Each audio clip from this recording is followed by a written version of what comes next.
nice. All you'll need is some paint, a white pastel and a brown pastel or crayon, and you can use anything. You can use bubble wrap. You can use, I've got a nice textured sponge. I don't have any bubble wrap at the moment. Anything that is round, I even took straws and I put them together with an elastic band so that I can print them like that. I took some cotton wool buds so that I can print them. Anything that you find that's round. I even took a pool noodle and cut it, and then my dog chewed it, but that will give it a nice texture. And I also took bottle tops. That can also work really nicely. So first of all, I'm going to do the background. I took a very, very old toothbrush and some white paint, and I'm going to dip my toothbrush in the white paint.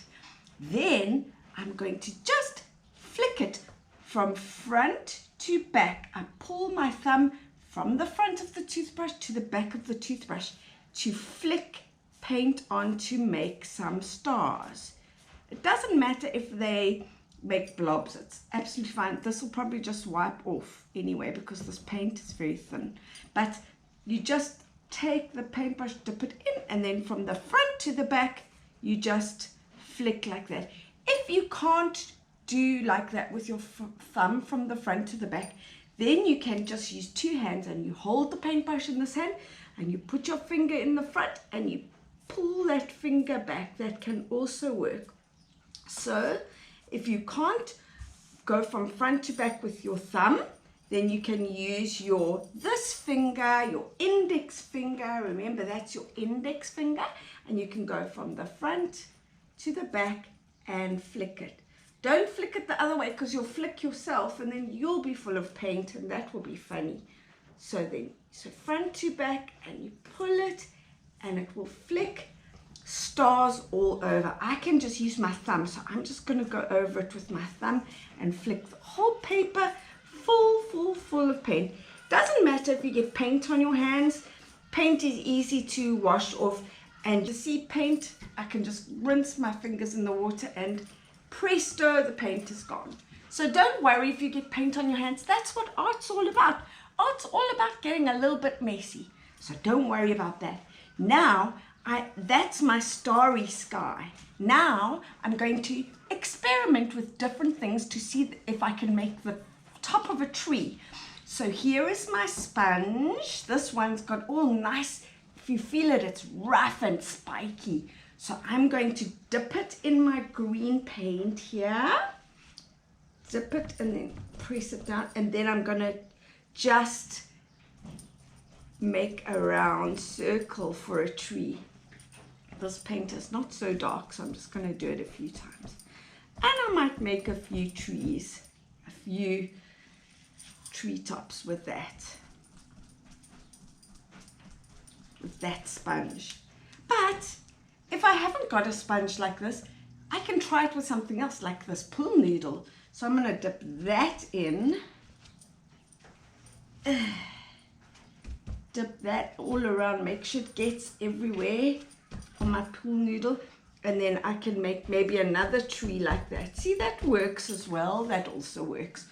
Or I can use a whole lot of earbuds which I stuck together with an elastic band. I'm going to do a silver little flowery tree now. So I just have to just blob it around first before I get it on the paper, and I'm just going to make some beautiful little patterns like that with the top of my earbuds. I'm going to do some gold because I love gold. Gold and silver are so much fun to work with. There's some gold little treetops. So I've got big trees and small trees. Everywhere I've got trees.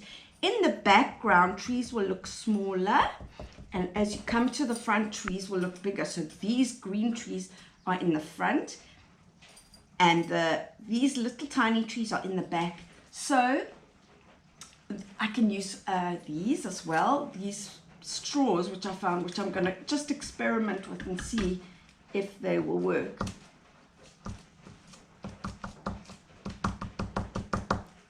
those work, but they don't work maybe as well as the earbuds do. The earbuds work really, really well, so I'll continue to use those. I can make my treetop as big as I want, and look at how nice that comes out. I could even maybe put some gold on top of the green just to make it interesting, so it looks like autumn leaves. That looks very nice. So you can just experiment, because art is all about experimenting and trying different things. It doesn't always have to look perfect.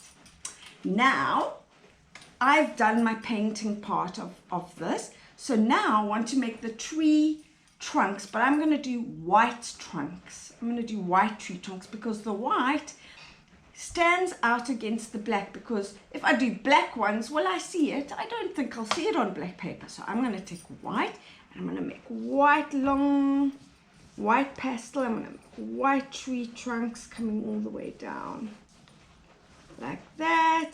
And I'm going to take brown and I'm just going to do stripes across.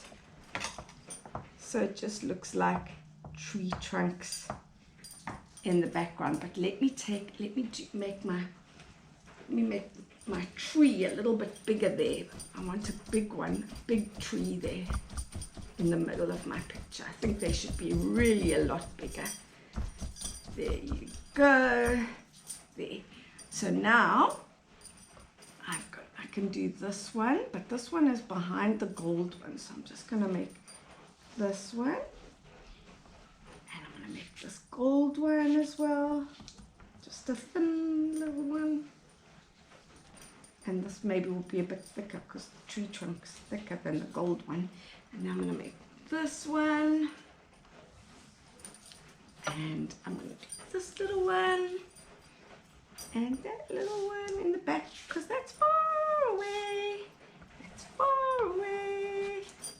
And then I can do all my brown stripes for the bark across.